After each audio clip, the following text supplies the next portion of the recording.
In the afternoon heat of Rod Laver Arena on day 3 of the Australian Open, Novak Djokovic was pushed in a draining encounter against Francis Tiafoe. Long rallies in the baking sun made conditions tough. He made a bad choice, and Novak is fist pumping the group of guys that we showed you earlier. He's giving them as good as he got.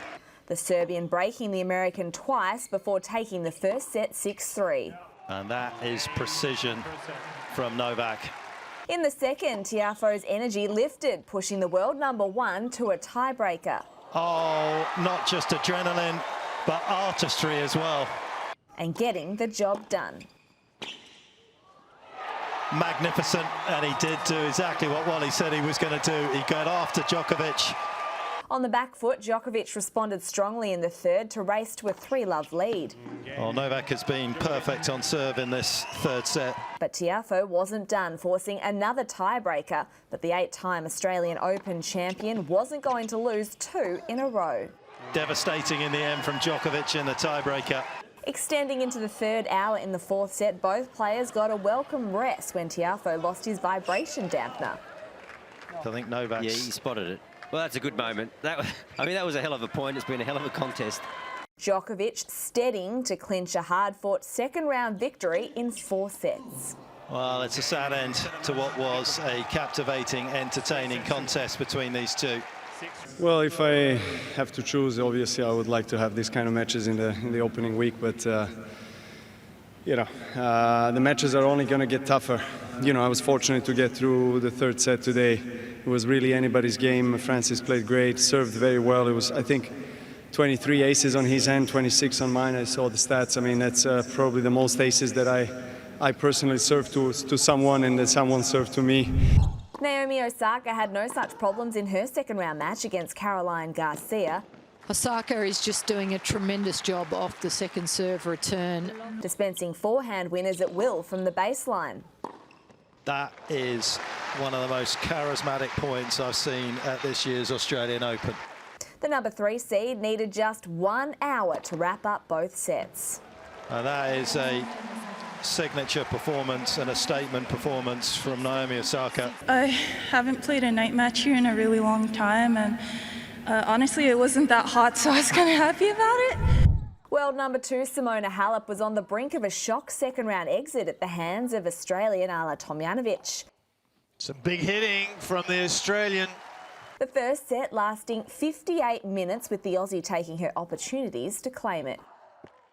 The effort was certainly worth it for Tomljanovic. Started out slowly in this set, but came home full of effort. Halep stepped up her game in the second, levelling the match at 1 set apiece.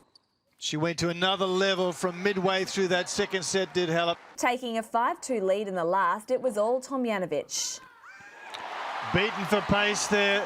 But Halep dug deep, winning the next 5 straight games and securing the win. Heartbreak for Tomljanovic, but champions like Halep find a way to win. An amazing comeback by Halep, but a great performance by Tomljanovic. Actually, I was expected that she's going to play very hard and very strong. I know that she's a very tough opponent, and I expect it to be a difficult match, but it was more than I thought. But I'm really happy that I can smile now. Back on his favourite court, John Cain Arena, Nick Kyrgios was facing 29th seed Ugo Humbert. Humbert tested early by a Kyrgios special. There you go, the underrun serve and threaded up the line for the winner. 3 poor drop shots in the final service game by Kyrgios, handing the Frenchman the first set, his racket getting the blame. Well, he's poor, 2 very poor drop shots by Kyrgios, and he's made to pay. Humbert breaks the Kyrgios serve as the racket is broken. The mercurial Aussie was smashing down aces, but had issues with the net sensor calling lets. Pleading with the umpire to turn it off, he almost walked off. Turn it off, bro. It's this high off from the net. I'm not playing until you turn it off. Turn it off. Bro, it's this far over the net. He decided to keep playing, though, and took the second set 6-4. In the third, Kyrgios tried everything. He made it.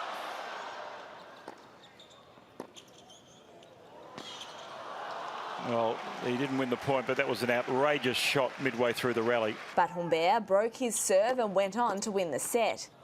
As quick as lightning, he goes to a 2-1 advantage. It looked to be all over as Humbert got out to a 5-3 lead in the fourth. Gee, that is good serving. That is so huge from Humbert. He only needed this to win the match. Oh, that is magic. Under the glare of a match point, just flicks the backhand cross court. Kyrgios finding another level to save 2 match points, taking it to a tiebreaker, which he won quickly. Oh, a second serve ace, 2:19 down the tee.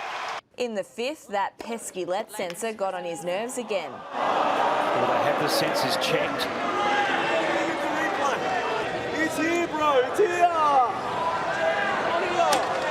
But this time, he channeled that aggression to take the early break. Well, that's an insipid backhand and a break of serve for Nick Kyrgios. After 3 hours and 25 minutes, match point was his to take. Well, that is sporting theatre at its very best. In an astounding turnaround, Nick Kyrgios winning an epic second-round match in front of an ecstatic crowd. Honestly, if you were in my head, I actually was just thinking about just all the I was going to cop if I lost that match. Honestly, I don't know how I did that. I don't even know what to say. I'm lost for words, honestly. That is one of the craziest matches I've ever played. Alexander Zverev was too strong for qualifier Maxime Cressy on Rod Laver Arena. The big German looking very sharp, winning in 3 sets. His next opponent, Adrian Mannarino, in the third round. Meanwhile, Grigor Dimitrov also saw off his opponent in 3 sets. Aussie Alex Bolt pushing the Bulgarian to a first set tiebreaker. But in the end, he was no match for the classy 18th seed.